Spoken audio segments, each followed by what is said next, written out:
La France est aujourd'hui fracturée, défigurée, martyrisée, après 50 années au cours desquelles nos dirigeants politiques, toutes tendances confondues, ont fait preuve successivement de laxisme, d'absence de clairvoyance et de lucidité, de manque de vision, de déni de réalité, de volonté politique et à présent de renoncement face au plus grand des dangers qui menacent notre nation, la guerre civile et ethnique.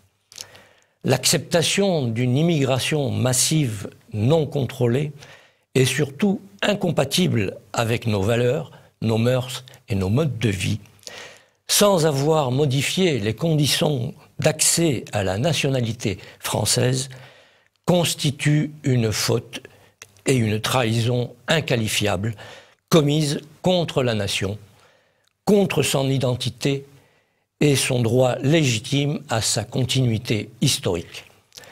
En l'espace seulement de 4 ou 5 décennies, nos élites politiques, négligeant totalement le bien commun et l'intérêt de la nation, ont mis en réel péril plus de 1500 ans d'histoire du peuple français. Et aujourd'hui, la patrie est en danger. Oui, notre patrie est en grand danger. Doit-on rappeler à ces dirigeants irresponsables qui méprisent le peuple et qui le mènent au désastre que la patrie s'identifie au patrimoine, c'est-à-dire à l'ensemble des biens que nous avons reçus de nos pères en héritage, et que la patrie établit un lien réel entre l'aspect spirituel et l'aspect matériel, c'est-à-dire entre la culture et le territoire. Elle mêle donc les valeurs et l'aspect spirituel qui composent la culture d'une nation. C'est la raison pour laquelle plusieurs peuples ne peuvent pas vivre sur un même sol. Plusieurs cultures ne peuvent pas coexister paisiblement sur un même territoire. Je citerai Julien Freund, une collectivité politique qui n'est plus une patrie pour ses membres cesse d'être défendue pour tomber plus ou moins rapidement, car là où il n'y a pas de patrie, les mercenaires ou l'étranger deviennent les maîtres. Vouloir, par idéologie progressiste, universaliste, de surcroît, sans l'aval du peuple autochtone, imposer une société pluriethnique et pluriculturelle est une pure folie. Le pluriculturalisme est une imposture sanglante que nous avons déjà payée chèrement ces dernières années et qui va plonger la France vers la dévastation et le malheur. Avoir ignoré cela et avoir refusé de corriger le cours néfaste des choses a conduit en effet à la situation explosive et délirante qui frappe aujourd'hui injustement le peuple français. Celui-ci souffre de l'abandon de ses dirigeants face à l'instauration d'un communautarisme dicté par une idéologie mortifère, devenant, grâce au nombre, de plus en plus vindicative et agressive. Combien de morts le peuple français, hébété devant tant d'ingratitude de la part des derniers arrivants, légaux et illégaux, qui crachent sur la France et veulent aujourd'hui réécrire son histoire.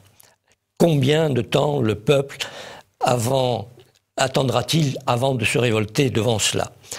Combien de temps le peuple français, menacé dans son identité et dans sa vie, attendra-t-il avant de se lever face à des dirigeants qui ne l'aiment pas et qui ne le protègent pas devant la violence et la volonté criminelle de ceux qui veulent imposer leur vision du monde?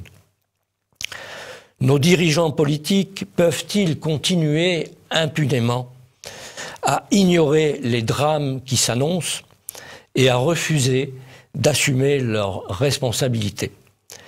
Leur démission provoque l'effondrement de l'état de droit qui régit pourtant le fonctionnement de notre démocratie et finira par instaurer le chaos.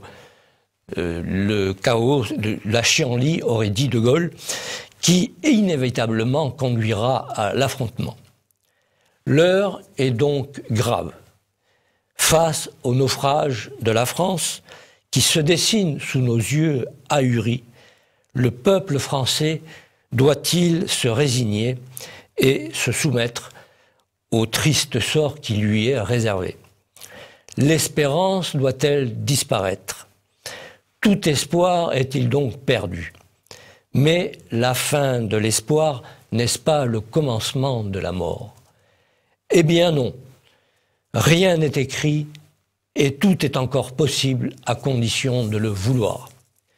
C'est pourquoi, moi, général Martinez, j'appelle les Français, et en particulier ceux appartenant à cette majorité silencieuse, ignorés, abandonnés, menacés, méprisés, agressés, à me rejoindre pour entrer en résistance contre la démission et le renoncement d'un pouvoir politique qui n'entreprendra finalement, malgré l'évidence du danger, aucune action ni contre la submersion migratoire hostile à notre civilisation et à notre culture, ni contre le séparatisme islamique. Face à cette soumission à l'esprit totalitaire qui conduit à la trahison de la nation française, je les invite à se rallier à moi pour préparer l'élection présidentielle de 2022, à laquelle j'ai décidé de me porter candidat. Hors des partis politiques. Il faut en effet provoquer le sursaut national indispensable au rétablissement d'un État fort, soucieux du bien commun et de l'intérêt de la nation, qui doit pouvoir exercer son droit légitime à sa continuité historique mise à mal depuis trop longtemps. D'ailleurs, notre souveraineté, confisquée par des institutions supranationales, doit être retrouvée et réaffirmée. Quant au fonctionnement de notre système politique, sans remettre en question la nécessaire représentation parlementaire, une dose de démocratie directe devrait y être introduite, en particulier pour tout ce qui touche à la vie des Français, à leur liberté, à leur identité et à leur patrimoine. Cette candidature s'appuie sur la formation, entreprise depuis quelques mois, d'une équipe de gouvernement de relève nationale. Elle est par ailleurs soutenue par d'autres généraux. Le moment est donc venu de traiter résolument et courageusement le problème de l'immigration et en particulier celle de culture islamique, peu compatible avec nos valeurs et source de conflits.